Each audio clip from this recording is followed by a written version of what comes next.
John Costa. Present. Susana Duarte de Suarez. Judd Fisher. Yes. Lisa Hirschman. Al Hubbard. Chris Lamont. Here. Chris Murphy. Here. Dan Peters. Here. John Pop. And Karen Whitehouse. Here. Thank you. Those present, we have a quorum.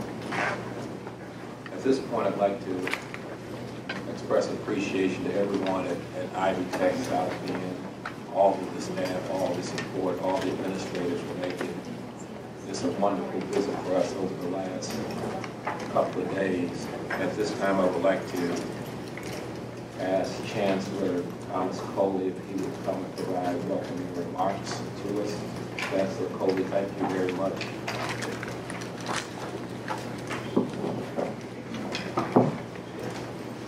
Thank you, Chairman. Can you hear me? Just for recording. Really pleased that we're able to host you the past day, so, and welcome to the campus, and to the North Central region. I'd like to acknowledge that President Thomas Snyder is here to join us, and State Trustee Larry Garantoni, and Jeff Turk from the President's office. So now it's on. Okay. All right. Part of my welcome, I want to recognize campus president, Dr. Janet Evelyn, the campus that we're now sitting on. If you would recognize and welcome.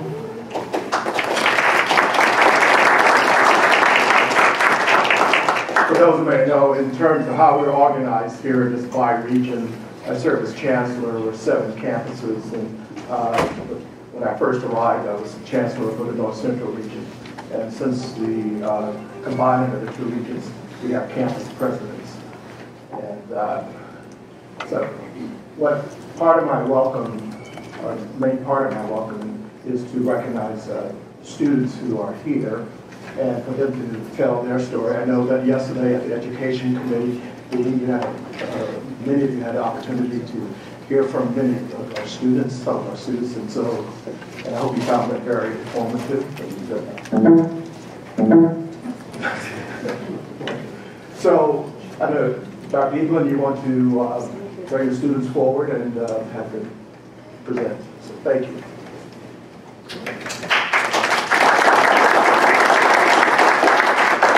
Thank you, Chancellor Coley. What we've decided is we're going to let 3 of our students tell you their story at Ivy Tech. First one.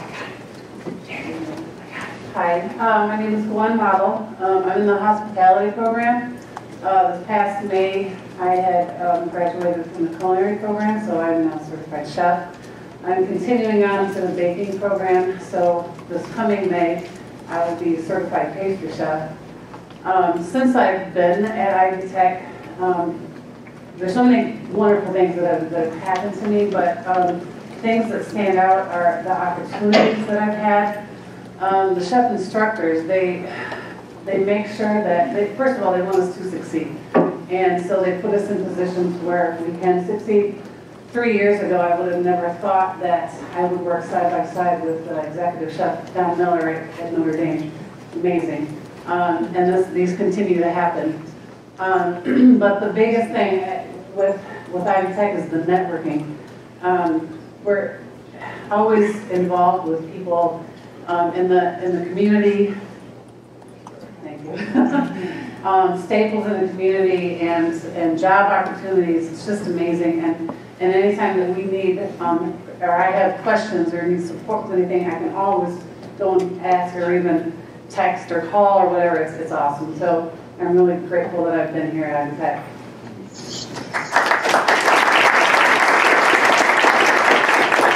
One of the things she did not share is that she's a new entrepreneur, has her own business.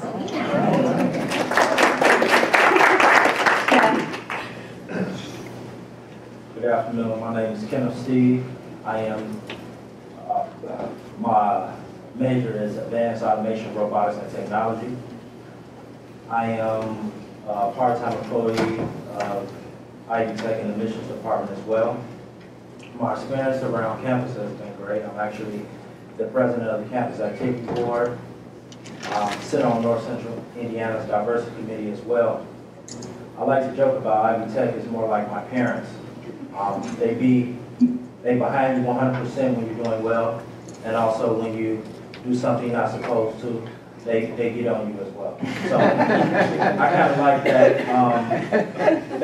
They've been great. There's several opportunities they put me in position to win, and I'm still here.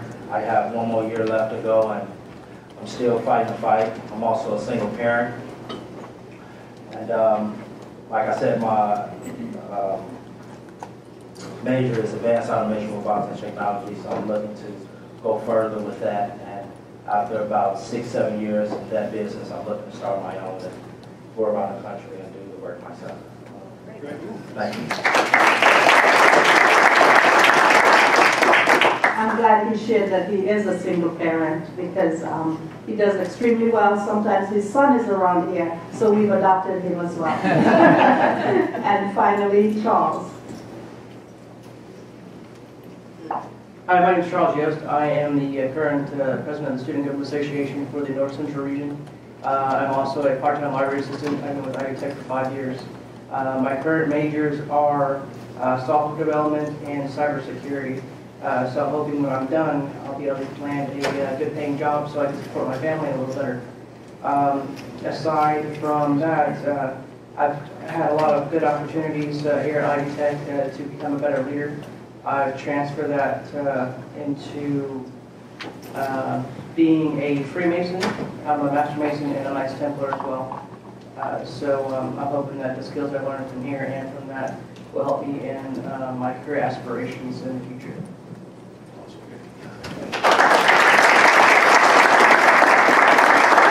One of the greatest things about being at Ivy Tech as chancellor is that I get to interact on a daily basis with the students you've met yesterday and today. It's just a great experience, and we have a great team here, many of us sitting in the audience that you've met.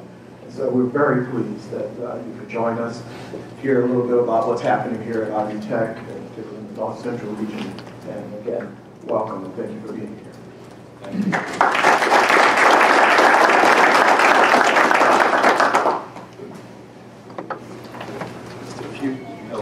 From the chairman's chair, before I turn it over to our commissioner, before I share the notes, I would just ask if everyone would indulge me. I would ask if we could have a moment of silence in recognition of those families in Oregon and Park College, Community College. We could have a moment of silence in recognition.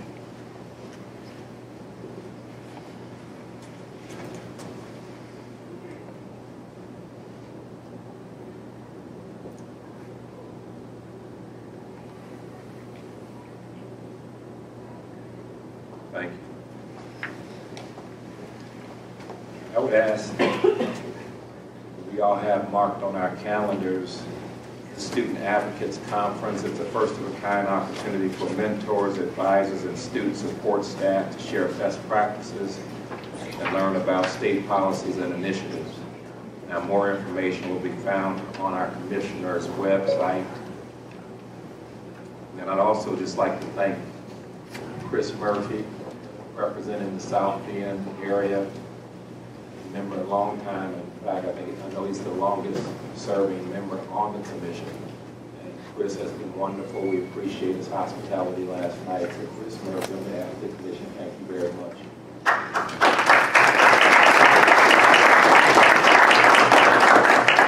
And then finally, I'd just like to share with those who are not aware, a member of the commission staff, Dr. Ken Sauer, was recognized last month. He was presented the esteemed honor of being deemed the Sagamore of the Wabash by the governor of the state of Indiana. I want to recognize Dr. Sauer for those who are here who are unaware of that.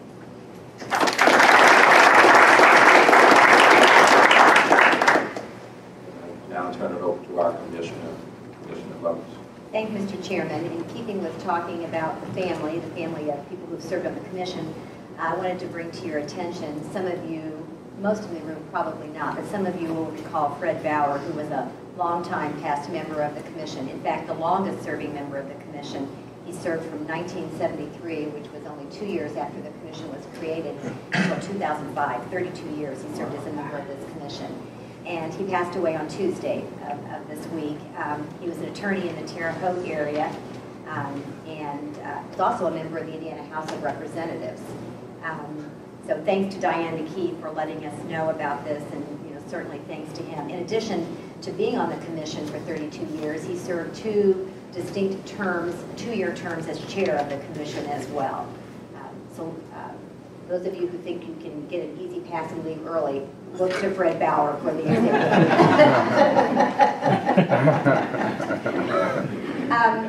Then I handed out to you an editorial that we had, that ran, I know, in the Star and maybe some other places around the state. It should be in front of you there. It's entitled Recommit to Sustaining the Momentum for College Degrees. You can read it at your leisure, but I also wanted to point out just a couple data points that are in this because I think they're worth mentioning. It starts with a mention of the U.S. Census Bureau's annual American Community Service survey, and it indicates that Indiana, in the last 2 years, actually, we grew by 1.5 percentage points in our attainment level. This has been the way that they have monitored this in the past. It has only been associate degrees and higher. I think in the future you're going to see the census including more information about one-year certificates and other credentials. But at this point, the attainment was measured by associate degrees and higher. I know a 1.5 percentage increase in some areas may not seem like much, but when you look at moving the attainment level for a state, some could argue in 4 decades we've hardly moved it at all in many places. And this, the national average during that period was a percentage point, so we were a little higher. The other data point to mention is that we went from 41st to 38th in the United States. So I hope it's the beginning of a trend. It's obviously one that we have to keep track of because we tended to move up and down around that 40 mark, but we have made some improvements, and the work is so hard that every once in a while I think we need to make sure we acknowledge when we're moving the numbers in the right direction, and I was encouraged, as I hope you will be, by those numbers. Our 6th annual College Go campaign kicked off, I mentioned this in our working session, at the end of our working session this morning, with an event at Crispus Attucks on September 25th, and it runs throughout the semester, so I hope you will see evidence of this campaign in your corners of the state as well. I also encourage you to go to Learn More Indiana's website. We have, along with kicking off the campaign, we actually have released a new and improved website, provides much more information to Hoosier families about every step that they need to be academically and financially prepared for college, including work that we're doing with the adult population. So there's, and this will bode well for our work on the Return and Complete initiative that we talked to you about this morning. Interested students can actually explore all of our colleges on an interactive map. It'll allow them to actually see a broad range of information about each school by campus. I think that will be helpful as well. Also on October 23rd, it's College Application Day, and so all of our high schools are encouraging students to fill out at least one application, and many of our colleges and universities are waiving the college application fee for that day, so that's good news as well. Obviously, a big part of being ready to go to college is to be academically and financially prepared. And for many students, that means filing the free application for federal financial aid, known as FAFSA. And in recent days, the United States Department of Education has announced that they're going to make it, I think, easier for students to apply for aid. They'll now be able to actually, the application deadline for FAFSA, not the deadline, when it will be open and they will be able to file their FAFSA, will now move to October instead of the spring, and then will allow them to use what's called prior tax year data to calculate need. And so this will allow students at the same time that they fill out their FAFSA, and they will actually also be able to use the prior information on their tax forms, and this will give much earlier information to students about what kind of financial aid will be available to them. This is a policy shift that colleges and universities have been really advocating for for many years, and I think it's going to be very, very important. I think it'll also reduce the number of students that have to go through the verification process. So I think this is good news for our colleges and universities. I was going to also talk a little bit about the Dual Credit Advisory Council, but we talked about that this morning quite a bit. I will just say for those who might not have been with us this morning, who are with us this afternoon, that the Commission is engaged with the State Department of Education in really working to make sure that any rules or regulations about dual credit will actually not keep or impede the efforts that are underway in Indiana to increase the number of students who can benefit from dual credit opportunities. Thank you, Mr. Chairman. You're very welcome. Thank you. Now you'll find in our agenda booklet minutes from our September 10th Commission meeting. Is there a motion to approve the minutes? Second. There's a motion and a second. All those in favor of approval of the minutes indicate by saying aye. Aye. All those opposed. The minutes are approved. We're now in the portion of the meeting where we enter into our public square discussion. And just to provide context, during the 2015 legislative session, the General Assembly charged the Commission to conduct a review of the Ivy Tech Community College programs with low graduation, as the Commission engages in discussions related to best practices of community colleges around the country. We now have the opportunity to hear from individuals who are actually experts in the field on this subject. So we're going to have individuals, we have 3 individuals that we'll have presenting this afternoon, and the first will be Tristan Denley, who is the Vice Chancellor for Academic Affairs of the Tennessee Board of Regents. Well, Yes, Tristan. good afternoon. I'm hoping that you can hear me well. Yes. Yes. Well, that's great. Well, so it's a real pleasure to be able to speak with you. I've been given some notes about the kinds of things that you'd like for me to discuss, but of course I'd be perfectly happy to answer any questions. So please, maybe I'll give you a kind of a brief overview about what's going on in Tennessee, and then be happy to answer any questions that you have. Would that be okay? Yes, sir. Great. Well, so here in the Tennessee Board of Regents, so we have 13 community colleges as part of the overall system.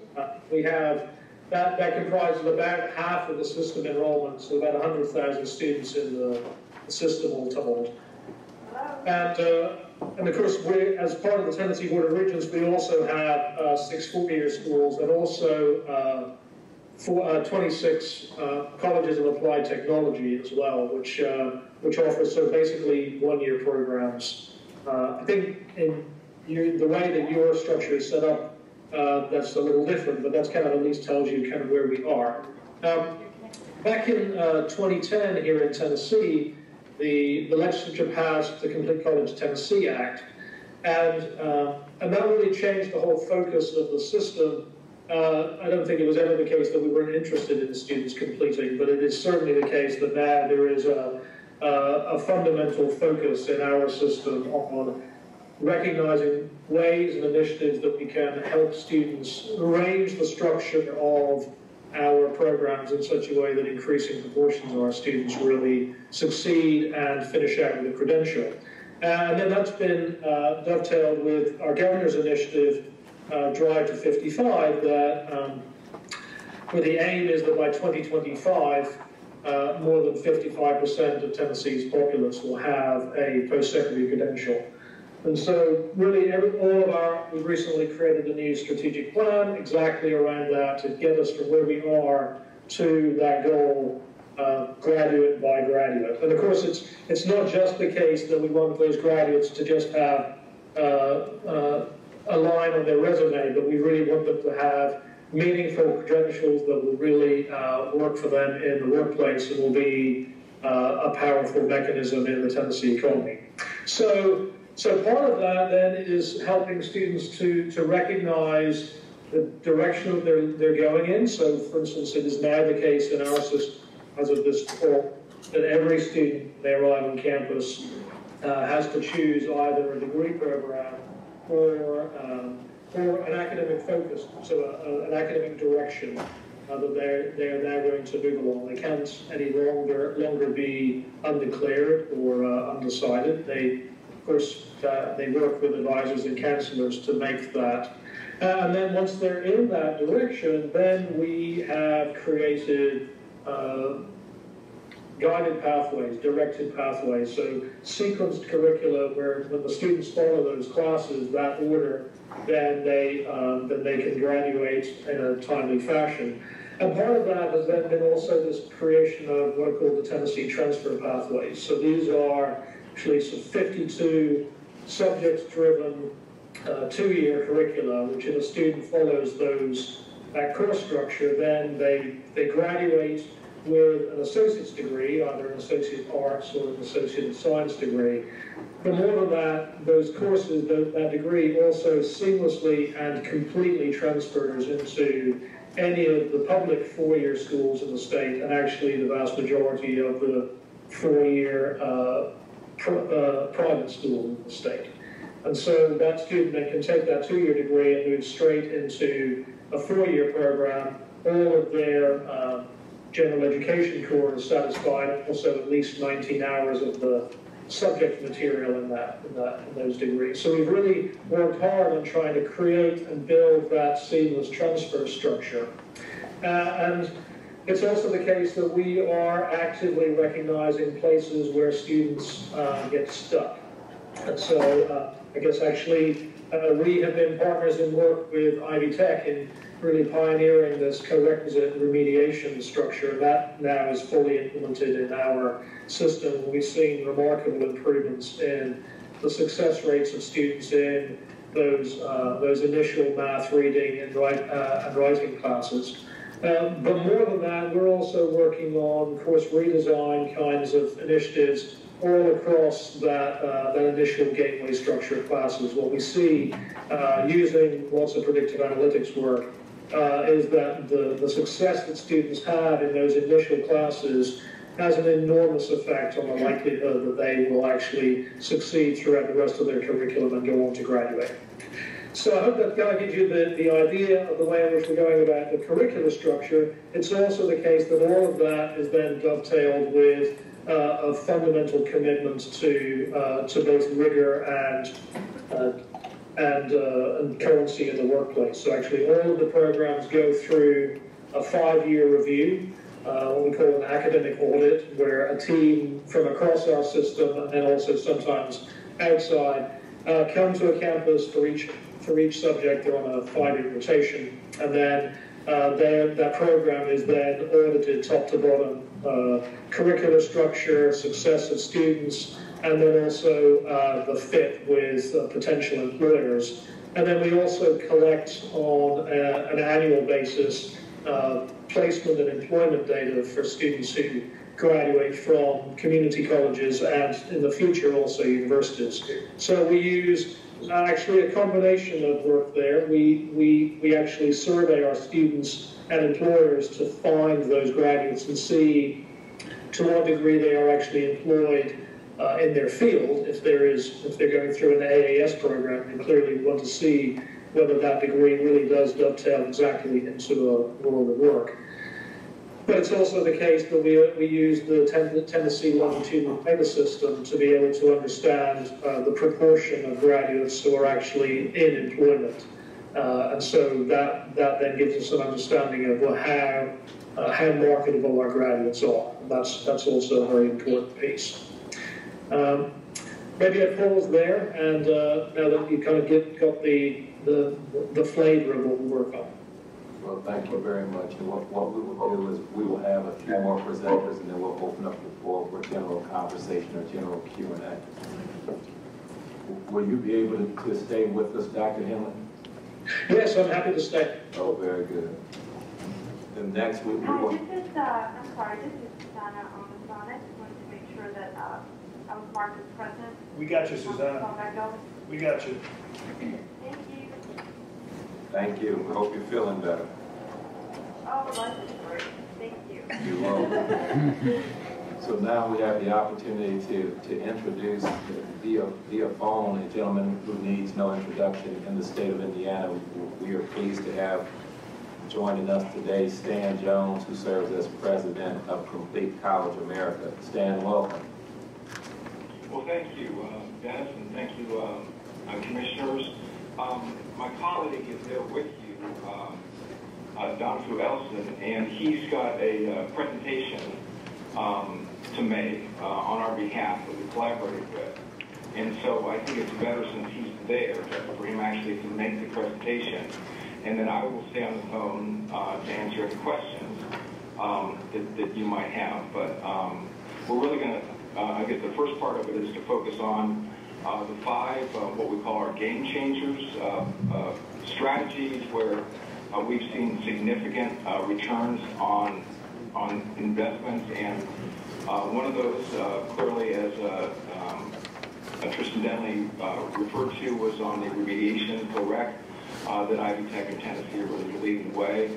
So we'll cover that, and then we have just some things for you to think about in respect to Ivy Tech and community colleges. So if it's okay, Mr. Chairman, if I have Donafu make that presentation, we'd like to do that now. So it's excellent. So, sir, it's a pleasure to make a formal introduction of you, Mr. Donafu Elston, who is the Vice President for Complete College America. Thank you for joining us. Thank you very much. And on behalf of Stan Jones, obviously you heard him online, he brings his greetings and would like me to share some exciting things that are happening throughout the country related to college completion. Some of the work that Complete College America is doing.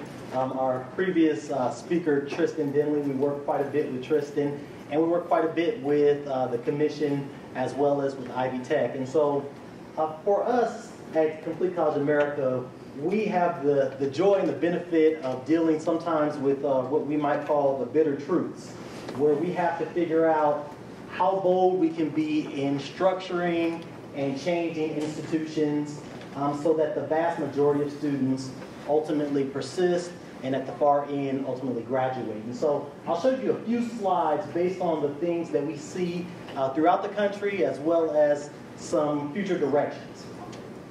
So we'll see if this works. Yes, okay. So it's changing over here.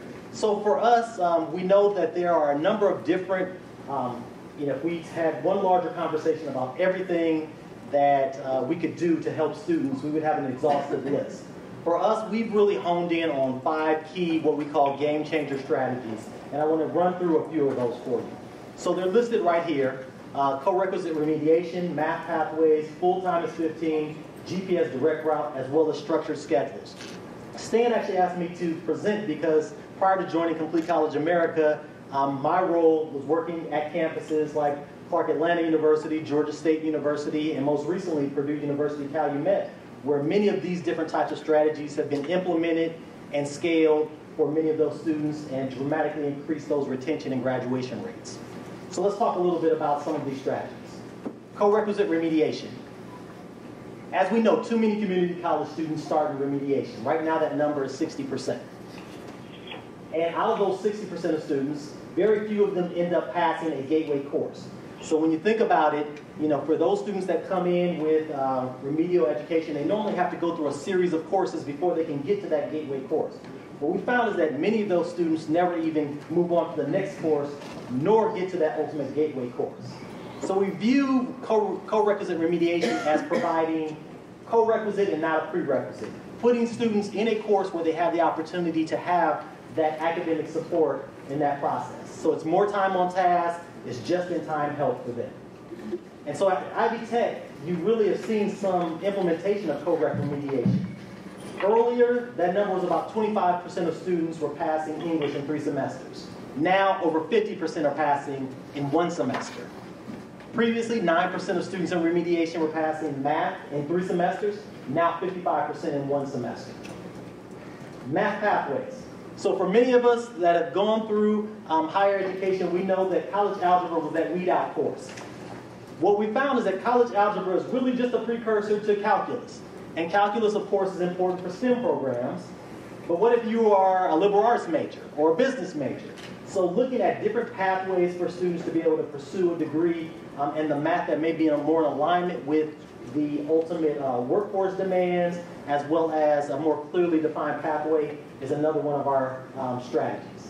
And Ivy Tech, again, has been putting some of that together. So they've put together a combination of co-rec, math pathways, and making sure that placement is looking at those students in the middle range. And as you can see up there, much fewer students and many fewer students are now placed in remediation and are passing remediation. Indiana Math Pathways is really doing some groundbreaking work, and I think Dr. Denley alluded to it. A statewide working group has been organized by the commission, and single articulation pathways are in the process of being created. Next game changer strategy for us has been 15 to finish. Too many students, and basically those students that don't complete 30 credit hours within their first year, basically they are less likely to graduate. So those students that basically take more credit hours and are on a track for a 2-year degree graduate at faster rates than those that do not. And what we also know is that only 29% of students nationally at 2-year institutions are taking 15 credit hours. This is not a community college, but this is a graph from IUPUI. And once they started their 15 to finish effort, what you see there is a dramatic shift in students taking 15 credit hours per semester. And we've seen this happen at a number of other institutions throughout the state of Indiana. Our next game changer route is GPS direct route. And so for many of us, like me, who were driving up from Indianapolis earlier, what we find is that it's so very important to be able to say, this is where I'm trying to go, and this is how I get there. Unfortunately, at most of our institutions, there is no clear path. And for students that are first-generation college students, or those individuals that may be low socioeconomic, or maybe they just don't have anybody that has that level of support, they don't know what those words mean, they don't know what that pathway means, and so GPS is really about putting them on a direct route that they can clearly understand what it's going to take for them to graduate. And we look at it in a very behavioral type of way. Many students basically not only accept, but welcome a default schedule. They want us to tell them, how do I graduate in 2 years or in 4 years? And for us, that academic map is the default schedule. And so Indiana has done some great work in creating similar types of academic maps. Georgia State is a nationally known institution that really has done quite a bit of work in implementing GPS. They have pretty much bridged the equity gap. So Pell students, African American students, Hispanic students are graduating at the same rates as white students based on implementing these types of strategies. And Indiana has also been at the forefront of this GPS work. All Indiana institutions have implemented degree plans. There are now developments of e-advising systems, and IU and Ivy Tech are now strengthening those transfer pathways. Next game changer, structured schedules. So with structured schedules, it's a block schedule of classes where students know exactly who they're going to be in courses with and what times that they're available to them, so that they can look at a morning block or an afternoon block or an evening block and be able to schedule their life, their family obligations, their work obligations in a more seamless way. And so here's an example from Baltimore City Community College. And then there's also another example from the CUNY ASAP program. And then Gutman Community College in New York City has basically seen a double in graduation rates by implementing structured schedules. Tennessee Colleges of Applied Technology has basically 80% of their students are in job placement and 75% of their students graduate with these structured schedules. And of course, you are familiar with the Ivy Tech ASAP program. On-time completion rates are much higher than the average for most students at community colleges. So it's working throughout the country. And so Stan has, based on many of these things that we've been seeing nationally, Stan and the team at Complete College America realizes that compelling facts lead us to compelling thinking. And so when we assess the data and look at what the data shows us, it really provides us a direction that we can go, not only with community colleges, but with colleges throughout the country. And so these are the facts. We know that 30% of full-time students complete a certificate of degree at community colleges within 6 years. when they're normally on a 2-year plan. We also know that 70% of full-time students do not complete a degree or certificate. And there's some other compelling data there related to the number of students that work. And so they're balancing all of these things together. And the things that we already know is that our community colleges are under-resourced. We know that we serve a number of commuter students and low-income students and adult learners. And we also know that highly structured environments are the things that are needed for students to be successful. So what are those recommendations and concepts that we have been thinking about and exploring related to college students and specifically community college students? First, so let me see, I think I'm going back a little bit here. So one idea and one concept is the idea of full-time concept, where full-time students would default into a block schedule of courses.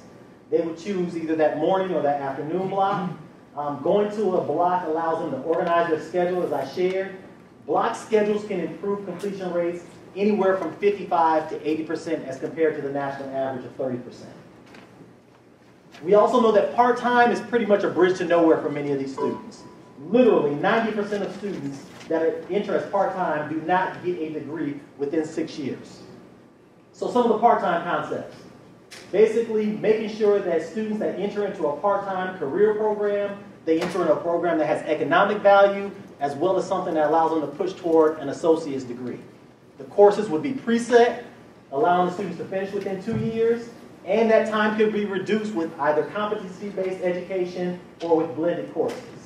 That 90% failure rate is too high for our students. Another concept is priority registration. Priority registration would be offered to those students that are already on track to graduate in two and 3 years. We don't want to put any more hurdles in front of them. Full-time blocking of schedules for full-time students and part-time students would have that certificate option. These are some incentives that will allow those students to pursue the best path. And those are just some of the general ideas that we've been talking about at Complete College America. Stan, I'm going to turn the floor over to you just to kind of add some additional thoughts about where we go. We believe the facts and the data is compelling, and we believe that this presentation and hopefully our conversation with Dr. Denley will serve as a catalyst for a more statewide discussion. So I'll turn the floor over to Stan. So in these concepts, I mean, really, you have to think about what we really are trying to accomplish here. And this discussion really is true nationwide. And if you look at colleges throughout the country, they're not remarkably different in terms of completion rates from one to the other. And so, for example, if I was in Chicago, Philadelphia, Washington, D.C., San Antonio, the graduation rates for all those community colleges are about 10 to 12%. And it doesn't change. And so this is really not as much about Ivy Tech as it is about community colleges generally. And it really has to do with the structure of how they're organized. And as Dr. said, they really are under-resourced. They'll never have the number of advisors, full-time faculty that the universities have. And so we need to think about this differently. And the examples that were in the presentation, all of the examples showed that students that go to block schedules, like a morning block, 8:30 to 11:30, Monday through Friday, or an afternoon block, they do remarkably better, substantially better, to the point of 55% graduation rates to up to 80% graduation rates. And they also range from Tennessee, which has technical colleges, and they do welding and they do machining, but they do computer science. They also have a one-year nursing program, to New York City, which is basically almost all liberal arts. And those students, so it goes from technical to liberal arts. It works in both cases. And the students in New York City, of the ones that graduate, 90% of them go on to a four-year university. So block scheduling is really across the board effective. And I know that some say, well, students should decide, students should choose. But if students choose the path they're currently on, they will not graduate. And that evidence is just overwhelming. And so having them, and essentially these schools that do this, they say, if you want this degree, this is how you go to school. And so in New York City, at Goodman Community College, that's the program they have. And if you want to go to school there, you go in a morning block or an afternoon block. If you go to Tennessee Technology Centers, you go on a block. And so it's really, it's really thinking differently about what we're trying to accomplish. Are we trying to accomplish enrolling more students, or are we trying to accomplish actually graduating those students? And this structural change, we're not talking about changing the courses, the content of the courses, the instructors. All we're talking about is changing when they actually are taught. This is not different than going to work. You can't say, okay, I'll be here Monday, Wednesday, and Friday at 3:30. You go every day. This also makes cohorts happen naturally. So that's the first recommendation. And I think that if that's offered, not only offered, but essentially that's the default, there will be a default, because there will be some students that can't really do this. But those should be exceptions, not the rule, and they should see their counselors. But the default selection ought to be for the blocks. And they ought to be started with incoming freshmen who essentially, they've not been used to having their classes all over the week, but so this would be their experience. And there at Ivy Tech, you have the ASAP program, which is the 12-month everyday program that's showing the same kind of results. So this can happen, but it needs to happen on large scale. So that's really recommendation one. Secondly, is for part-time students. And again, this is true across the country, is that part-time students don't graduate. And one of the reasons they don't graduate is it takes them so long going part-time to get a degree or certificate. So the recommendation is for at least the students in career programs, that those students would get a certificate first before they could pursue an associate degree. So if they left, at least they'd have a certificate of value, certificate of value in the workplace. And I think that would stand. There should be a predetermined schedule of classes. So again, you're not just taking classes, but you actually get a 2-year schedule that's very predictable about when your classes are offered, what classes you need, so there's no guesswork. And I think that could dramatically increase the number of part-time students that would complete that. And then finally, but it's just recognizing the math, the reality, that 90% of these students will not get a certificate or degree at the end of 6 years, and those are national numbers. And then the final one, which I think is probably the easier one, is to have early registration or priority registration for those students that are on path. So those students who are on path to graduate in 2 years, on path to graduate in 3 years, students doing block scheduling, part-time students, pursuing certificate programs. So those are students that are really have a plan, have a structure that would allow them to do that. And so, this is something that we're working on across the country. The state of Texas just passed legislation that requires a number of their technical programs, their career programs, to be block scheduled. It was part of the governor's initiative in Texas. And so that's happening there. There's a number of other places in the country that are pursuing this. So this is, on one hand, it's simple in terms of the concept. On the other hand, changing the way you schedule classes, for some reason, seems difficult, but it shouldn't be. And so we offer these three concepts. Again, they're structural. Conceptually, they're not difficult, but they can produce dramatic results. So we leave you to that to think about as we go forward. And obviously, I'm happy to answer any questions that you might have. I know you may have questions, and before we go to our third guest, I thought these two are focused on some of the same best practices kinds of examples, and then we'll look at some examples here where we are. But Tristan, this is Teresa Lovers here in Indiana, and one of the issues that you touched on had to do with the process that the Tennessee Board of Regents uses to do a periodic review of programs. And you may be familiar that the commission, working in partnership with Ivy Tech, is looking at the process that they use internally now and how we would look at these programs going forward, and on what basis we should be deciding, we meaning Ivy Tech internally, in partnership with the commission making recommendations, what we should use as to ensure that we're using the right things to consider whether a program should continue to exist, expand. They aren't within the mission anymore. And I'm wondering if you could speak a little bit to the process you use in Tennessee, what you use, enrollments, demand, completion rates, what do you use, labor market outcomes to determine what you're auditing and what the results of your audits might be? Yeah, I can. I'm happy to do that. So, and it's really a sort of a combination of all of those things.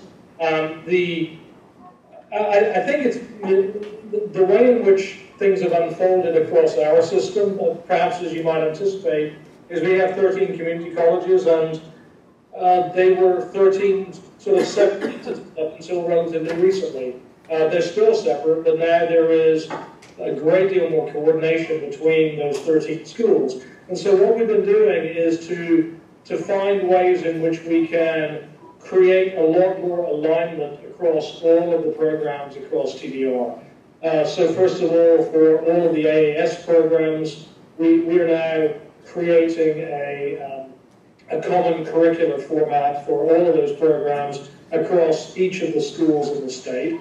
And I think I already alluded to the fact that we have these transfer pathways that are also a sort of standardized curriculum, which is then delivered across all of the state.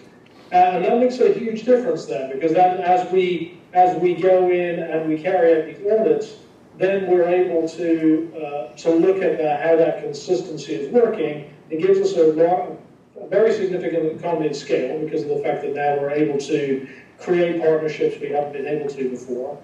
And it really sort of, what we've also then started to do is to look at programs which are low producing. So let's say producing on average less than 10 graduates a year, let's say over a 5-year period.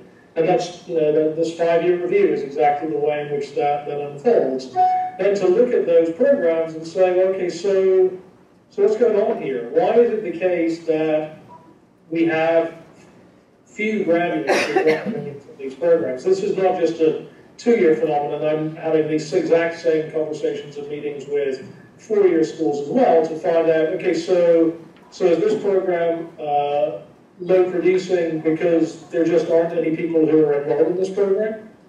And that can happen. That there are situations where simply the demand for a particular program has become a decline. And then we have to ask our questions about, okay, so is the demand for this program going to decline because there just is no, this program has no relevance to the world as we see it right now, and that can happen. Or is it the case that actually students just simply don't find this program in a natural way? So sometimes you have programs which students don't initially choose when they first walk in the door, and by the time they figure out that it exists, it's sort of too late. And so helping programs to understand that, reposition them in such a way that students are able to find those programs in a proper way. And then the last is using analytical techniques to be able to see where it is that people are getting stuck. What also sometimes happens is you have people who, there's a healthy enrollment in the number of people who begin the program, but not very many people who finish it. And so understanding why that is, what's happening, are there curricular barriers in the sense that people simply can't enroll in the classes, they're not offered, there's some structural way in which we're hampering the way in which people are able to progress? Or is it simply the case that there are particular courses that people just simply, they enter that course, but they're never able to complete it? So it's a combination of all of that, and really the conversations that we're primarily having with our institutions right now is much more around that optimization, or much more around saying, look, these are vibrant programs, but nobody is graduating in them. And so why is that, and how can we reposition that? And the last point along those lines, which is turning out to be important, is that we're also committed to making sure that the qualification the student gets is actually the qualification that the employer would expect. Because what we found is that a lot of our degrees the names that they got, so the thing the student actually graduates with on their diploma, is a sort of a product of history. It ended up being a concentration in this and a specialization in that. And that all made sense when the program was created, perhaps. It doesn't make any sense at all now in the work environment that we now have. And so there's ways in which we can recognize that and then change and reposition those degrees so they're simply much more marketable for a degree holder to have than we're looking through doing exactly that. So as a follow-up, do you use those labor market outcomes as a part of your performance funding formula? Yes, we do.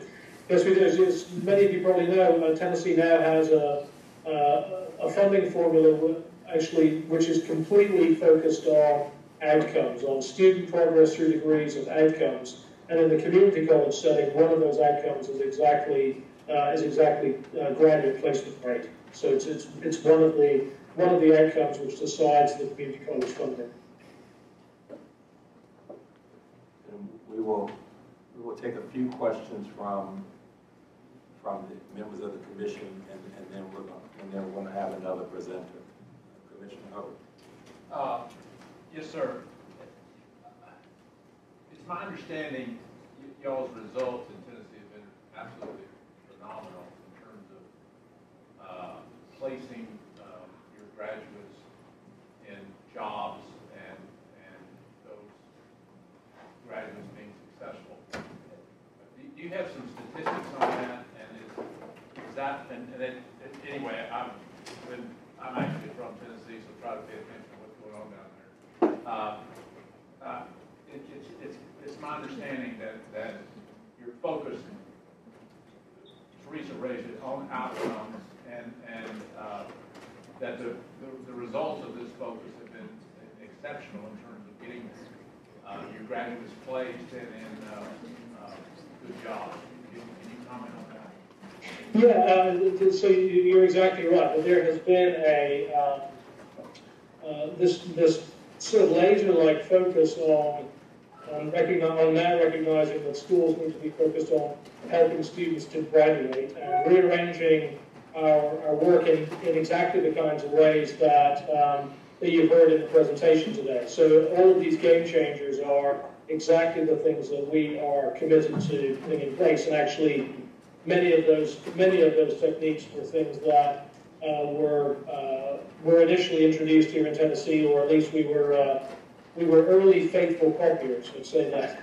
But exactly changing the focus to helping students to graduate, and then also recognizing that it doesn't stop there. It's about creating partnerships with industries, recognizing how we can reposition degree programs so they actually are more meaningful to the economic forces. And we've seen very significant changes. So what's actually been interesting is that we have to reach a trajectory of 43,202 graduates by 2025 in our system to meet that Drive to 55 initiative. And so you can imagine that requires a year-on-year increase of roughly 2 to 3% over year-on-year. And over the last 5 years, we've been able to keep that pace out. So we are absolutely on track of reaching that 43,202.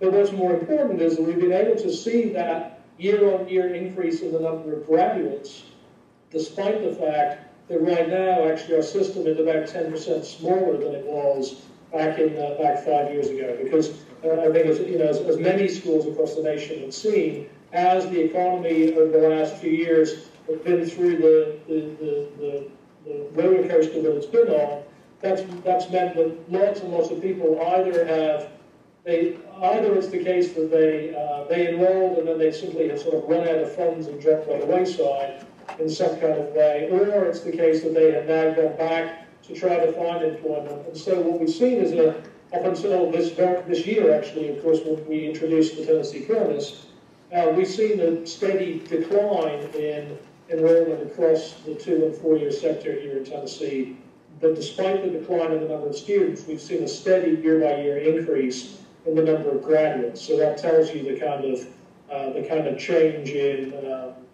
effectiveness of graduation that we've been seeing. And you can also see it in the graduation statistics. There's actually a nice, and I can send you the link, there's actually a nice study that the Chronicle did not but a few months ago, where they actually show the graduation rate breakdown by, you can do it by 2- and 4-year sector, by different kinds of students. And it's important to realize, for instance, in our system, I stressed the fact that by enabling students to be able to move from one sector or school to another, how advantageous that is. Actually, in our system, the graduation rate only in the community college, so the graduation rate of a student beginning at a particular community college and finishing their degree at that community college is around 28%. But the graduation rate of that student finishing somewhere in one of the 2- or 4-year schools in the state is 40%.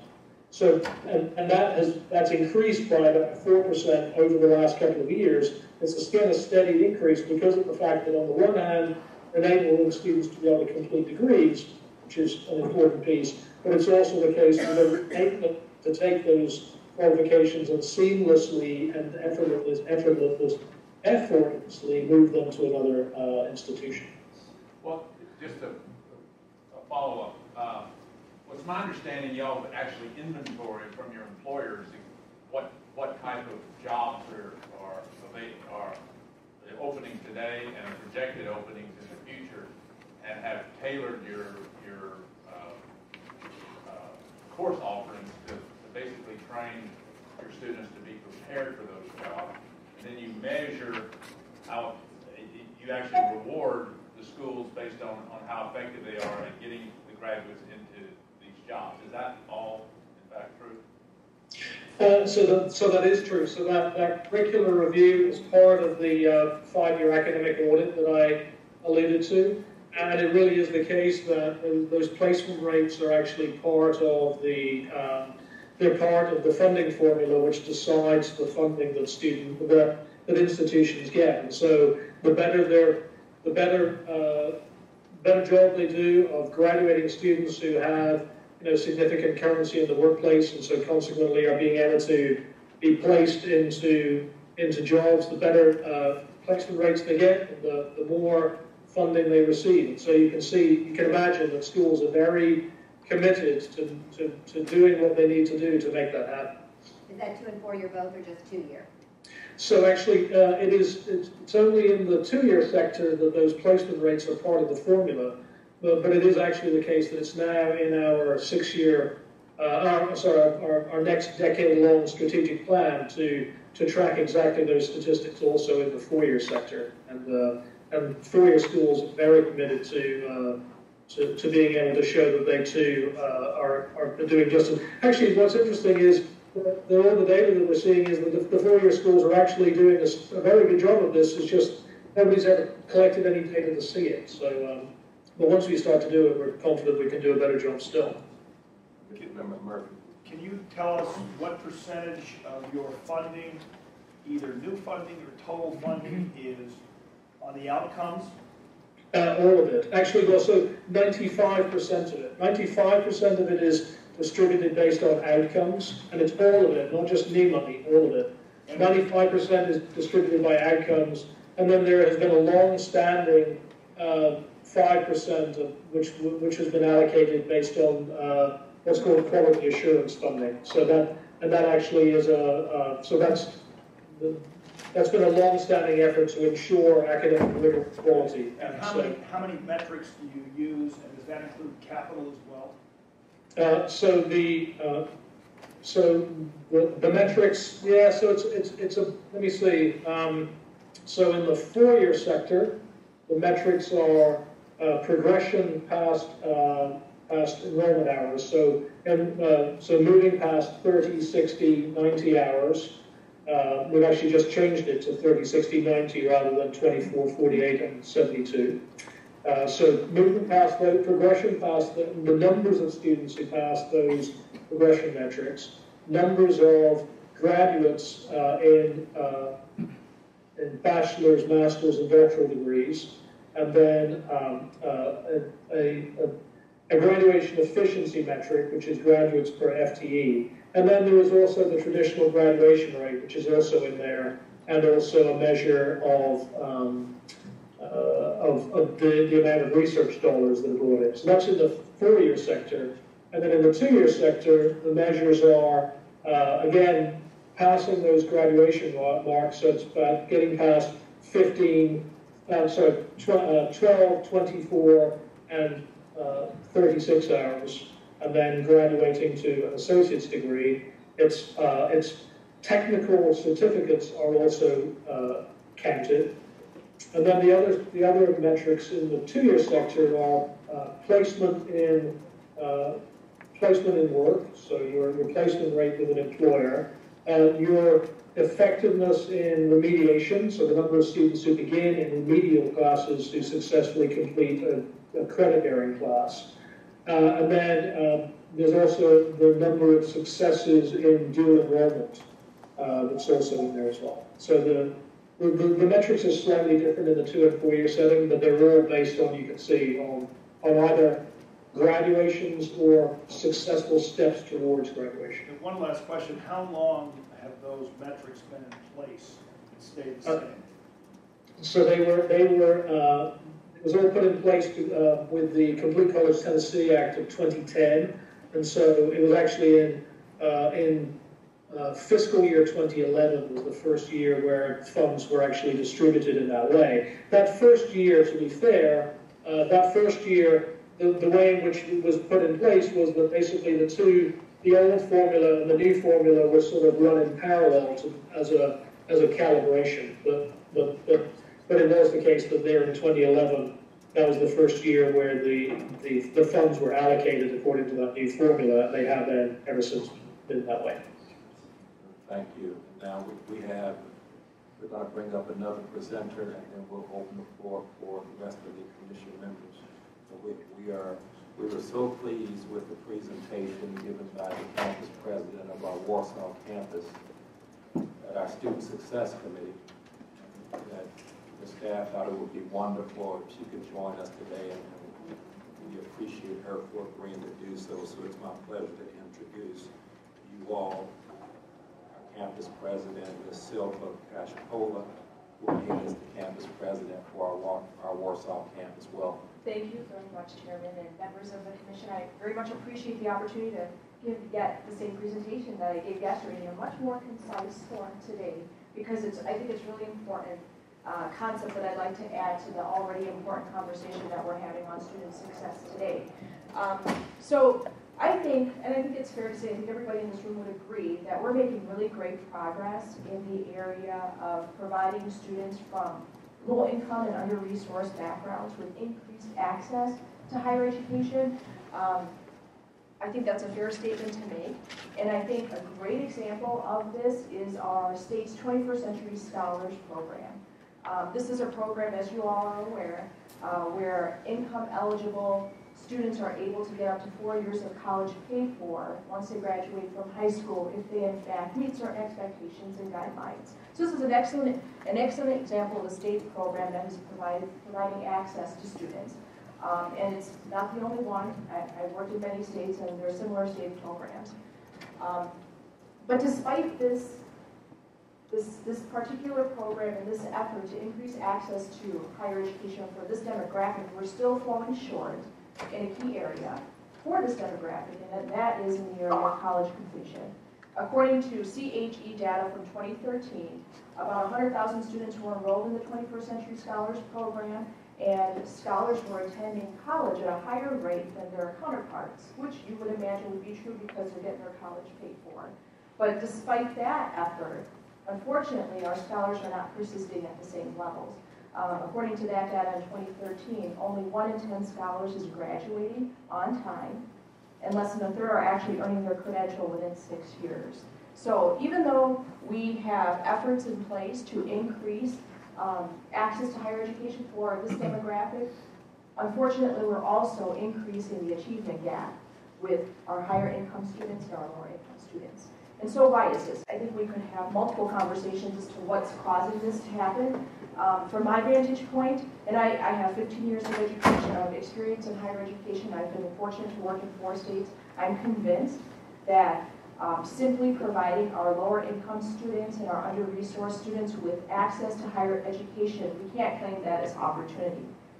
We have to couple access with support, the right kinds of support, so that our students can be successful once they enter onto our campuses. And that support, whatever form it takes, is going to require the commitment and the investment at times of the leadership on the campuses. And because really quite simply, access without support is not opportunity. And it's just not my statement. This is actually proven. We see it in practice. It's written in the research. And it's happening. So, but I'm very happy to report, I'm very happy to be part of a team where we're making impact. Thanks to Chancellor Coley, the support of Chancellor Coley and President Snyder and the members of our central office team, we were able to garner new monies to actually create and design a program catered specifically to the success of our 21st Century Scholars students on the Warsaw campus. We're calling this program IB 21 Scholars Program. We've implemented the program in fall of 2014, so it's about a year now that we've implemented it. And we're seeing excellent results, improved results with our students. And I can talk about that a little later if you're interested in the specific metrics that we're using. But we're seeing such good retention rates, upwards of 90% retention rates of our students right now. Persistence rates are really great from fall to fall as well as spring to fall. We're seeing students earning GPAs upwards of 2.5 cumulative. About 71% of our students are really doing well academically. What we're seeing right now with regard to these preliminary data points is because they're good and it's based in solid research, we're now investing more dollars to scale the program to our other 6 campuses in the North Central and in the Northwest region. So these are intentional investments that we're making to ensure that we have the success of our students, that's #1 priority. So I just want to give you a little bit of an idea of what this program is looking like and how we're structuring it. So the IB 21 Scholars Program is actually based, we're using the Educational Opportunity Program model as our framework for implementation. That's a national model. It's proven in research to be successful with students from low-income backgrounds and for first-generation college students. And really there's 2 objectives to the program. One objective is to design and develop and implement a program that will ensure the persistence and degree completion and transfer of our 21st Century Scholar students. And then the second part of the program is to recruit new 21st Century Scholar students to the campus, but through a collaborative partnership with our high schools so as to ensure a seamless transition of those students once they actually come to our campuses. Because we're finding that they're often lost. There's a lot to know about 21st Century Scholars and the FAFSA, and there's so much to it that connecting them with a resource person is really key. And I think that's one of the hallmarks of this particular program. It's the advising piece. I mean, there's many hallmarks to the program, and we can talk about that if you have questions. There's intrusive advising. There's workshops to help students develop in areas that they need help in. We're assessing what their skill sets are. We're partnering. We're doing mentoring.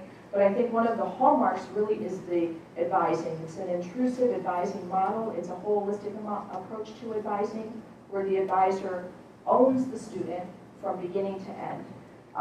He has a personal investment in each student to ensure his or her success. Faculty serve as mentors in the student's development, but they're not advising the student. So it's a completely different approach to how we have been doing advising.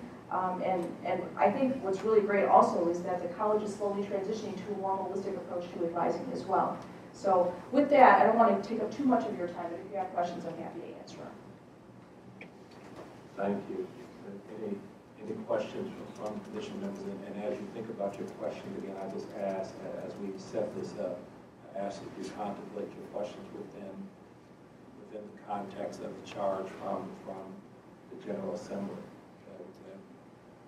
They've asked the commission to look at any potential changes or restructuring to improve the system. So with that, we welcome any questions for Stan. I think Stan is still on the line. And so questions. I'd like to go back to ask a question on Tristan, I believe. You talked about the transition in 2010, 2011, and we've been fighting here. You talked about a transition. We've been fighting here the problem of trying to increase our outcomes funding and always run into problems with that. What led to making the decision to go 100% performance-based, and how did you manage through that transition? And there had to be an awful lot of people who felt like they were going to be hurt really badly.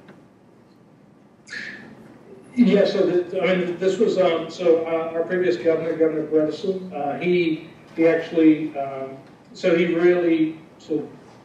really got behind this towards the end of his second term. He actually called an extraordinary session of the Tennessee legislature. That's what brought about the Complete College Tennessee Act.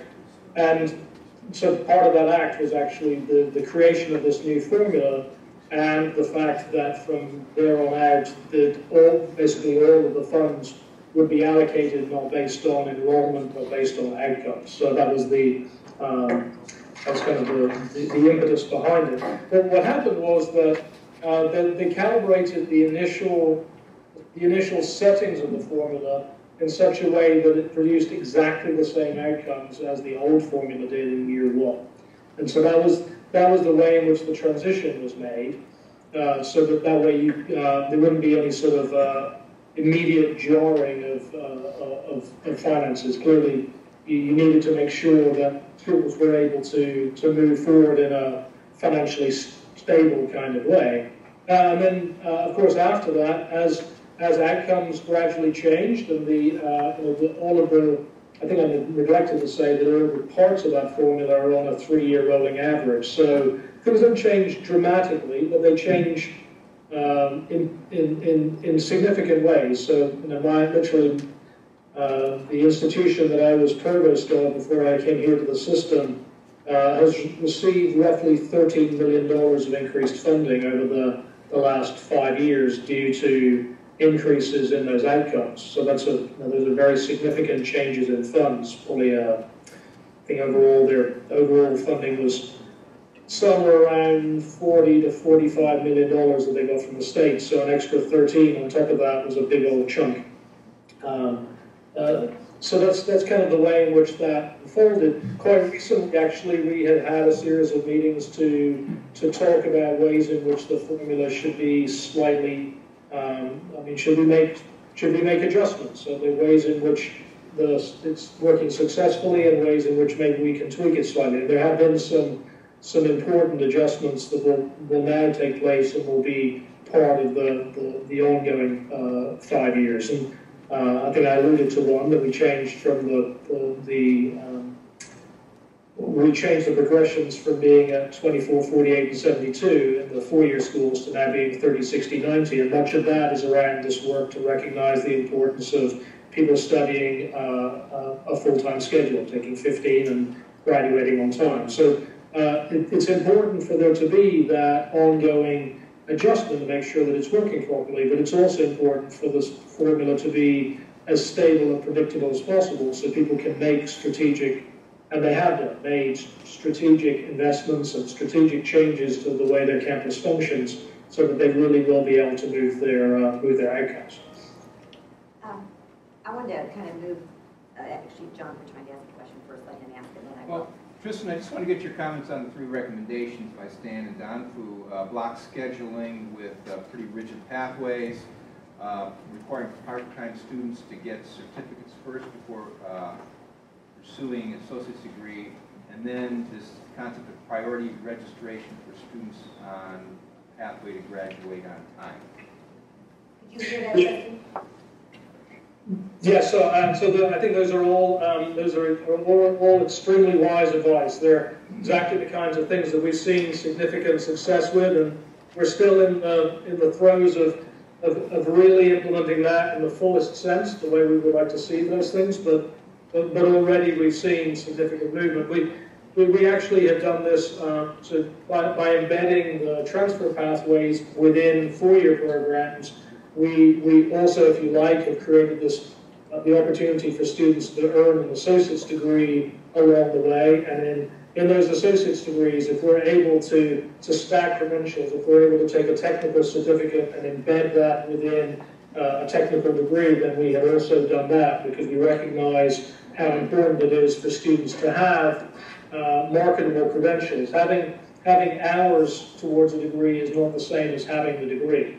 And actually, we also now have a number of initiatives involved in trying to get people who have partial hours towards a credential finished out. So we have schools who are reaching out to adults who have significant numbers of hours towards degree, to bring them back, to give them what it is that they need to finish that out. And we've also put in place a reverse transfer initiative, so students who transfer to a four-year setting, having not quite finished their degree at the community college, are then able to take the work that they do in the four-year setting and use it. If those courses are able to satisfy the missing requirements of the community college, then they would be able to get that degree. And we actually awarded roughly 400 degrees this just in the initial pilot program at Magis this summer. So those are really important pieces. Let me sort of point out why it is that I think the cohort work is so important.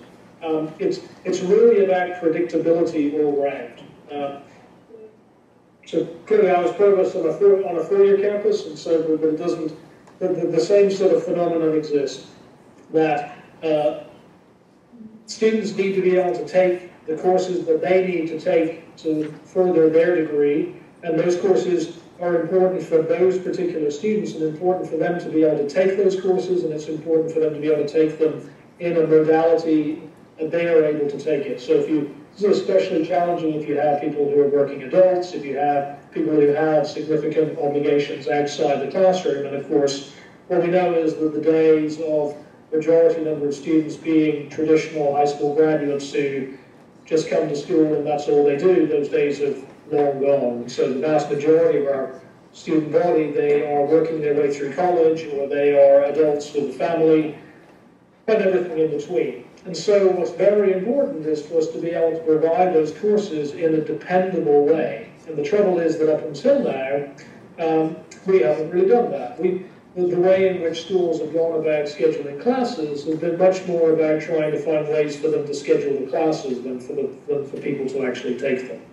The way in which schedules are normally created is that it's some sort of a competition between department chairs or deans to try to be able to create the numbers of seats in the rooms that they're able to get.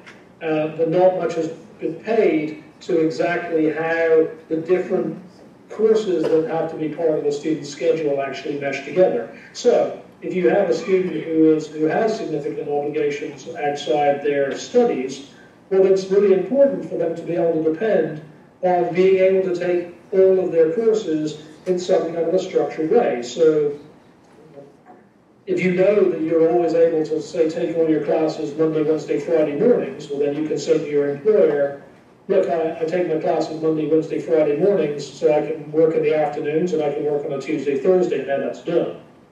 But unfortunately, what is much more the picture nationally and in many schools is that people aren't able to do that. And so it varies wildly semester to semester, and in fact, often you're not able to take all your courses within a sort of a confined time period in that sense, and instead you have a course here and a course there and a course on Monday and a course on Thursday afternoon, and it's all higgledy-piggledy. And before you know it, that what we've thought of as being able to provide flexibility to the students is actually not flexibility, but a lack of dependability.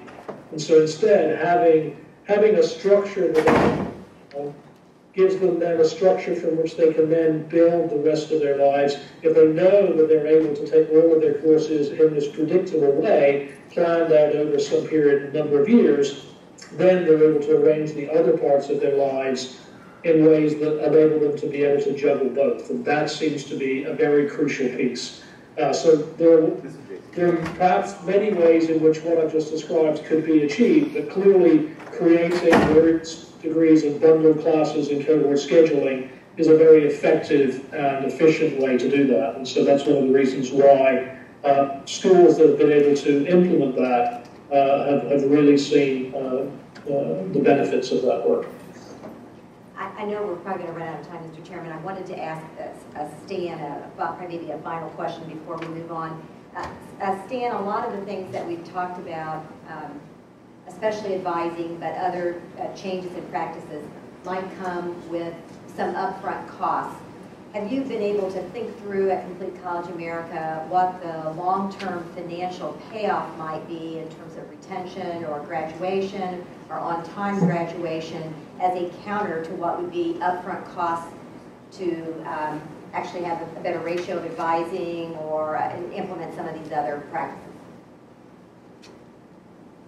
Yeah, and actually, one of our practices that we suggest about structure are really the cost of doing business is different than current discussion classes, for example, or what other kind of there may be some upfront costs. But Georgia State has a good model where they estimated for every 1% increase in retention, how much additional dollars they're able to get. We're happy to share that. And I think Kristen work on correct shows that we've got a 22% increase in retention by introducing the correct debt initiative, and that will translate into dollars to students. So I think the way to look at it is in a very short amount of time, like the next semester, retention rates should go up, and that will bring additional revenue either for the student or the state. And so that would, I think, more than pay for any kind of initial cost. I think Georgia State added like 100 counselors based upon the increase of retention they were able to get for those with 100 advisors, for example. And then I have one final question, actually, for President Cash Paul. And it relates to your comment, I guess your equation about support, the key to supporting, and you specifically mentioned it, how important advising is. In fact, you mentioned the hallmark to success is advising. Talk to us about how you are using advising, and if you would share with us some thoughts or ideas as to how we as a state could actually use some of these support systems in the community before students even get or arrive on the campus, given all that you all have learned. So the role of advising, how is advising the hallmark, and then what can we do to kind of get ahead of this issue by preparing students even prior to them arriving on the campus so that you're not dealing with the type of challenges that you're dealing with once they arrive. So if I could answer that question and just go back a little bit to a previous experience I had. I used to work in New Jersey, and to your question, Commissioner, the way that we provided support, we had a similar state support program, but it was dually funded. So you had the commission funding a person, and that person was also funded by the college. So everybody had some skin in the game, and the person was like an advisor, but ran a program. In fact, so it really got past a lot of the challenges our current academic advisors are facing with being up to speed with all of what's required to help advise students, particularly our 21st century scholar students. There's a gap in communication a lot of the times, and then our students pay the price as a result of that. So that's just one separate example. But with regard to how we're trying to do it in Warsaw right now, for example, with our Ivy 21 Scholars Coordinator, is he, like I mentioned, it's kind of a caseload concept where the advisor, whenever we have a 21st century scholar come into the door, whether it's an active scholar or an inactive scholar, those are his students. He's going to own their success from beginning to end. And he really does take personal accountability and responsibility. Those students that you talked about priority registration, these students are registered well before, in the spring, for example, they're registered well before they go on break for the following term, because he's on it. Those are his students. So it's just a different kind of concept, whereas prior to this model, it was a very transactional advising concept, where students would come in the door and need X, Y, and Z done. Advisors would take care of X, Y, and Z, But there was no ownership of that student belonging to that advisor helping that student navigate the system. So that holistic approach, I think, is fundamentally key. The other thing that we're doing with the same support person that we provided, that the state provided the investment for, the central office staff, is he's going into the high schools and working with the counselors, and I think there's whatever the outreach coordinators were, he's playing that role, because our outreach coordinator left her position, we didn't have anybody, but he's filling that gap, which is actually brilliant. It's working very well because he already knows who some of the scholars are, and we know it's relationship building. If students can connect with one person on a campus, the research shows that that is impactful. That has an impact on retention and completion. And that's kind of what we're doing. Essentially, it's relationships, helping students not make it a scary process to get to college and not know how to navigate, particularly for our students of color and for our first-generation college students. That's fundamental. So, thank you very much. Thank you. We'll give our panelists a hand.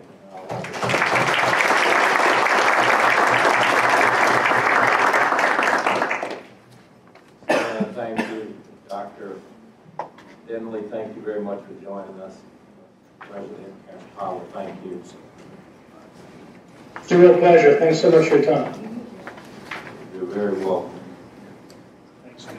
Next on our agenda, we have the Master of Arts in Communication Studies to be offered by Indiana University South Bend. So this is an academic degree program for discussion. And so we'll have presenting Dr. Margie Ferguson, Assistant Vice President for State Academic Relations, Amy Martinez, Chair of the Department of Communication Studies, and Marvin Curtis, Dean of the Ernestine Racklin School of the Arts. Thank you.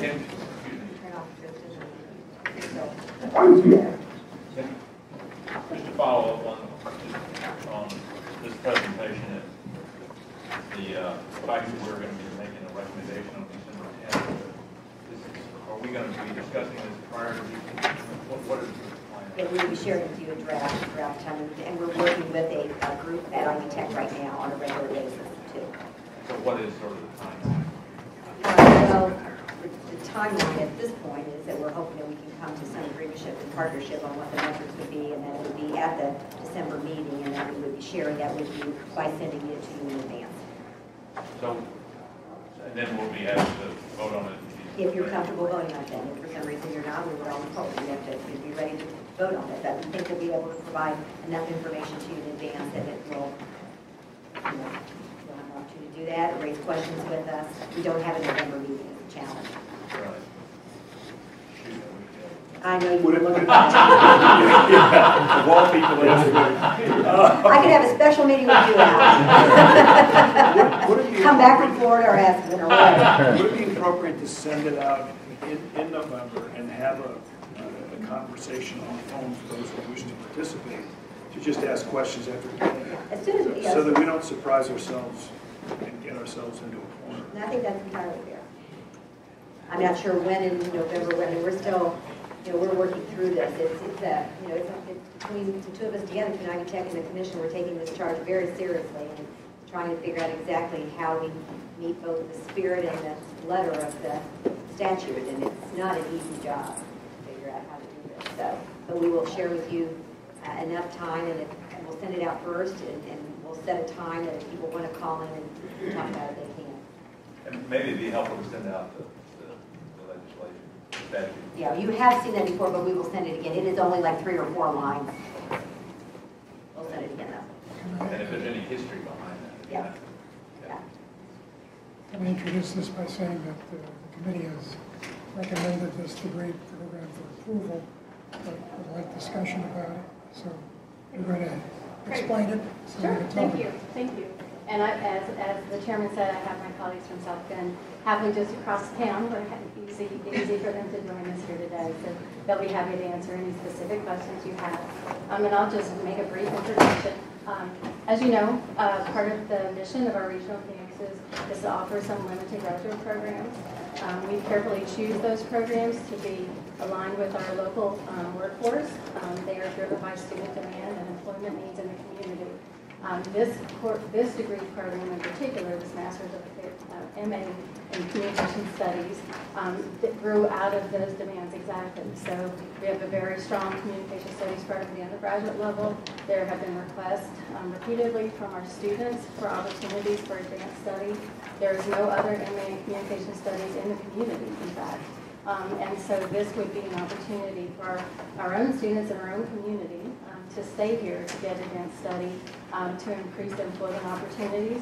Probably a handful of them would also pursue graduate study, but our expectation is that these would be especially applicable to the labor market and improving their employment opportunities and keeping people in the community. They won't have to leave the community to get this advanced study as they would have to do now. This is a multifaceted program. At its ultimate sort of implementation, there will be 4 tracks. The most exciting to me is the health communications track, as the changing nature of our healthcare system makes communication professionals more and more important. A couple of years ago, you guys joined with IUPUI in creating our first health communications PhD. And so I've encouraged my colleagues at South Bend to look to IUPUI when they start to hire faculty in this regard. So I'm happy to be here, and if you have specific questions, my colleagues would be very pleased to answer. In case there are questions, who are your colleagues? They're right over here. So Tammy Martinez, the chair of the program, and Dean Curtis, the dean of the Ernest Rathman School of the Arts. Ernestine Rathman School of the Arts. Any questions from Commissioner? Mr. Chairman, I have a comment. Yes. I feel like I'm dealing with my family because I'm tougher in my family than I am on anybody else. And so since this is in the family, I did want to say something about it. And it follows a conversation we had this morning when my esteemed colleague, Mr. Lamoth, raised the question about why would anybody want to hire somebody out of communications, because we have so many people in communications and they're really not employable, which I then argued a little bit about. But what he said, there was a kernel of truth in it. And it's a concern that I have as an employer. And when I look at the principal occupations you've laid out, we actually employ people in 1, 2, 3, 4, 5 of those. And I'm heavily involved in 3 others. One I want to avoid, and that's the news and the media. But one of the things, that, and as I look at the program, I saw pieces of this, but I'm really worried it's not rigorous enough and it's not quantitative enough. And one of the things we're finding in trying to find people and hire people is often they don't have near enough math, statistical analysis capabilities. They really aren't good at managing data. And in communications today, you better understand data, and they're not facile in multiple channel communications and aligning communications among multiple channels. And so whether it's, and the other thing is they are, in some cases, good about survey and terrible about observation. And so I'd be interested in what we're doing here in South Bend and what we may do with this program to become a lot more rigorous in the hard side of communications as opposed to some of the theory and the softer side. All right, I'm going to invite Tammy to come up and while she does that, say briefly that the core of the program involves research methods, and a part of that is quantitative methods. But Tammy can certainly speak since she did so much work in developing this. Fine, thank you, and it's an honor to be here. I appreciate the opportunity. Math, yes, not something that most communication professionals really relish or like to talk about. It's something very important, absolutely, and specifically with regard to the rigor of a master's level program. We do have one particular faculty member who is very gifted in quantitative research methods, and we want to build rigorous quantitative research as well as qualitative critical studies, rhetorical analysis, all of those things that are important to a strong research base that are required for a master's level program. So in our recent search, in fact, for a new faculty member that specializes in communication studies, because that's one area that we need a qualified faculty member to round out our offerings, we have posted we would like someone with qualitative and or quantitative research method skills. That is incredibly important. And certainly on the undergraduate level, and we're talking about a master's level degree program, but certainly within our communications courses, including journalism. I'm teaching a beginning journalism course this semester. We just finished a chapter on numbers in the news. How do we report those things? And it's very important to have a good, solid understanding of how numbers are presented. Even in our public speaking courses, which is a general education public speaking course, persuasive speaking, the ability to recognize and understand and qualify and quantify numbers and data and be able to communicate that effectively is incredibly important and something that we definitely underscore and push in our undergraduate degree, and that will translate, of course, into the master's level program as well. A couple of comments that were made about employment opportunities, and some of them made in a lighthearted way, but what are the employment opportunities like? I think there's some demand for people that will be educated in the way you're describing. Absolutely. Certainly, some of these tracks lend themselves very well to going on to PhD programs for individuals who may be very interested in remaining in higher education and completing scholarship and of course, contributing to the pool of knowledge and scholarship within the profession and understanding this wonderful thing about communication. But there are other very tangible ways that the degree is put into place. For instance, strategic communication, organizational communication, interpersonal communication, media studies, understanding even the technology, if you will, that we've used to have this particular meeting today. Telephone seems like an archaic resource, if you will, or technology. We're now Skyping, we're face-to-face, world is shrinking, becoming smaller. Obviously, technology is an incredibly important aspect of that, but what does that mean to our communication, how we communicate? Are we effective utilizing the technology? Are we utilizing even social media in a way that's effective? Businesses need social media experts. Gone are the days where you just see a phone number on an advertisement. Now it's not just a phone number, it's a website, it's a Twitter, it's an Instagram, it's a Snapchat. There are different ways to communicate, and so communication professionals are in dire need in those particular arenas. And not just in that particular field, but also for crisis communication, public relations, organizations. Think about, and this is an old example perhaps, but significant, the Exxon oil spill. Lots of scientists, engineers, scholars working in that particular arena, technology experts and so on, but it's your communication professionals that have to craft the messages and communicate to the various audiences and to know how to communicate effectively to spur on the business and to create good relationships and to maintain and sometimes repair relationships. So all of these are areas that our graduates are definitely employable. And one thing in public service, the proliferation of social media makes this a real science, and it is complicated. It continues to do so. So I see a lot of benefit to further. I have a question. Would people who have an undergraduate degree and not a communications actually choose to have a master's? Because what I keep reading is we have a lot of people who are trained in a lot of these fields, engineering, whatever, and what employers sometimes say, I need people who can communicate what it is in these fields. So would you see people with an undergraduate degree in some area getting a graduate degree in this? Most definitely, of course, and certainly our strategic communication course, the track there would be very helpful for them. Interpersonal communication skills. Yes, definitely, and that's why when we would be advertising the program, we would invite applicants, not just those who have an undergraduate degree in communication or communication studies or related, but definitely degrees that could benefit from that and further their skills in that area. Thank you very much. Now we have staff recommendation from Ken South. Thank you, Mr. Chair and members of the Commission. We've got good discussion, so I'll simply offer the recommendation, which is that the Commission approve the MA in Communication Studies to be offered by Indiana University South Bend in accordance with the background discussion. Thank you. So moved. Second. So move and second. All those in favor indicate by saying aye. Aye. All those opposed. Mr. Chairman, can I make one more comment? This is picking up. I'm using my home as a vehicle for talking about a couple other things. We've always asked our proposers to tell us really what is in the market. More quantitative analysis about what are the jobs, how many are there, who's hiring, giving us some insight into that. There were some letters attached to this, which were all There were no businesses, real businesses in here. Fortunately, Gavin works for, Furlick works for a business which is in communication and media. But I think in future applications, we really do want to have good information about why the program is being developed and what it means to the marketplace of the communities we're serving. The harder that data, the more complete it is, the better it will be for us in terms of making decisions.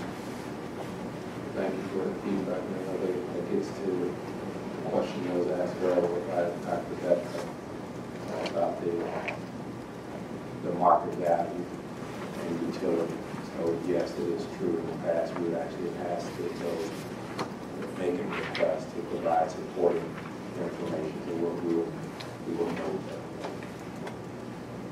Now, we actually have a few programs on our expedited agenda. You'll find it on page 37. The Cromwell, the Master of Arts in International Studies, and then the Bachelor of Arts in Physics, and the Master of Arts in Law and Democracy. We offer at IU Bloomington. Is there a motion to approve? There's a motion and a second. All those in favor, indicate by saying aye. Aye. All those opposed? Those items are approved. And then we have 2 capital projects on the agenda for discussion. And you'll find those on page 41. And we would like to first invite Ms. Diane McKee, Vice President of Business Affairs with Indiana State University, to present the Cromwell Hall renovation project.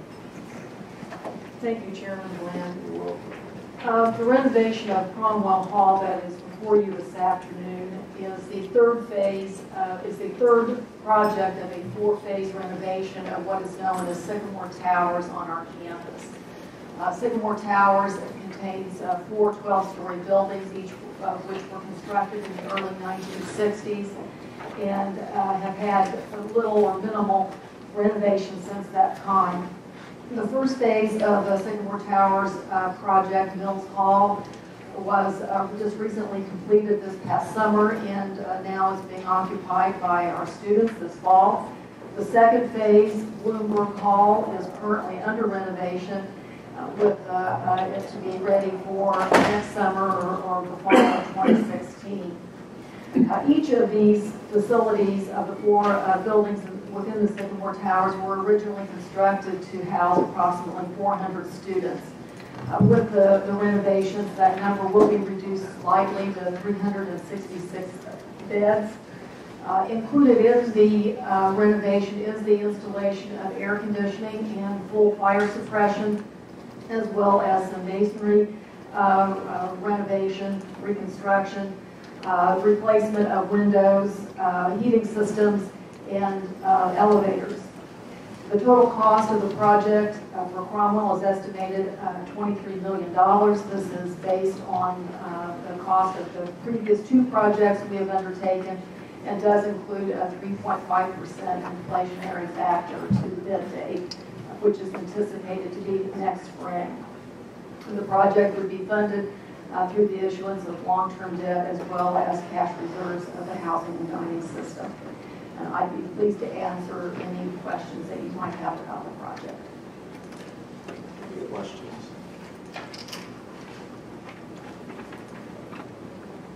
With staff recommendation. Thank you very much. Thank you. Thanks. Maybe it's benefit that Mr. Pop is not here. Thank you, Mr. Chairman, members of the Commission. This was reviewed by the Budget and Productivity Committee, and staff recommends approval. We have staff recommendation for approval. Is there a motion to approve? So moved. Second. There's a motion and a second. All those in favor indicate by saying aye. Aye. All those opposed? It's been approved. Congratulations. As a person who has demo work done there a lot, I can tell you this building needs renovation. So you get demo work? You mean the next project.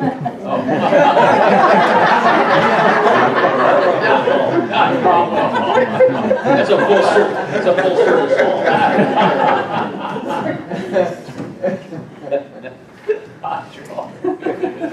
I thought it was in the time warp. I thought you had already approved it. Thank you, Mr. Chairman, members of the commission, Indiana University is pleased to present to you today a project to expand the dental school on our Indianapolis campus. This is, as you I'm sure know, IU has the only dental school in the state of Indiana, and there are very few academic programs that come before you that say that they're the only. And so therefore, our commitment to quality always has to remain high.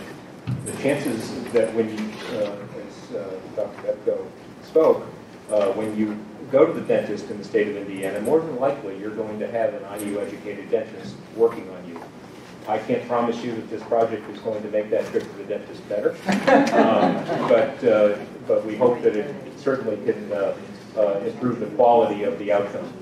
This project is an addition to the existing dental school building on the Indianapolis campus. It is going to be about 45,000 square feet. Cost is $21.6 million. It will contain a series of floors that will be for clinical use as well as research and classrooms. And instructional use and clinical use in a dental school setting mean a lot of dental chairs. This project will have up to 120 dental chairs, which then makes the cost of the project more intensive because there's a lot of plumbing, a lot of electricity, a lot of HVAC. We are looking to move two functions of the dental school that have been removed from this building. One had been on the former Wishart Hospital site for the clinic. They will be moving the clinic into this building, as well as the old oral health building, which is the partner double-wide trailer to what was formerly Chancellor Bepko's office. Which sometimes is equally painful to... Don't knock those products. Those are important up here. That is true. So both of those functions will move into the building. Source of funds is a combination of dental school capital funds, indirect cost recovery from research, and private philanthropy. No state funds will be used for this project. I'll be happy to answer any questions you might have. I just have a question. You said you're moving the dental clinic into this addition. Will it be expanded in any way, or will it be the same building? Yes, yes. And that is part of that opportunity for them. Great opportunity. Thank you. So does that mean you're increasing the number of dental students? We've been gradually increasing the number of dental students over the last few years. It's going to plateau, but the demand is high. So how many do we currently have? I don't have that information. Any more questions, Dr. Morris? Need a staff. Through it. Mr. Chairman, this was reviewed by the Budget and Productivity Committee. Staff recommends approval. Staff move approval. Second. There's a motion for approval and a second. All those in favor indicate by saying aye. Aye. All those opposed. The expansion has been approved. Now we have two capital projects on the agenda for expedited action. It's on page 61. Is there a motion to approve? There's a motion and a second. All those in favor indicate by saying aye. Aye. All those opposed. Those items are approved. We have information items in your packet. Starting on page 65. Is there any old business? Any new business for the commission? If not, again, there will be no November meeting. There is the possibility of a meeting to discuss the items as suggested by Commissioner Murphy. We'll be calling a phone call for those who are interested. Our next commission meeting will take place on December 10th in Indianapolis. If there's no other business, this meeting is adjourned.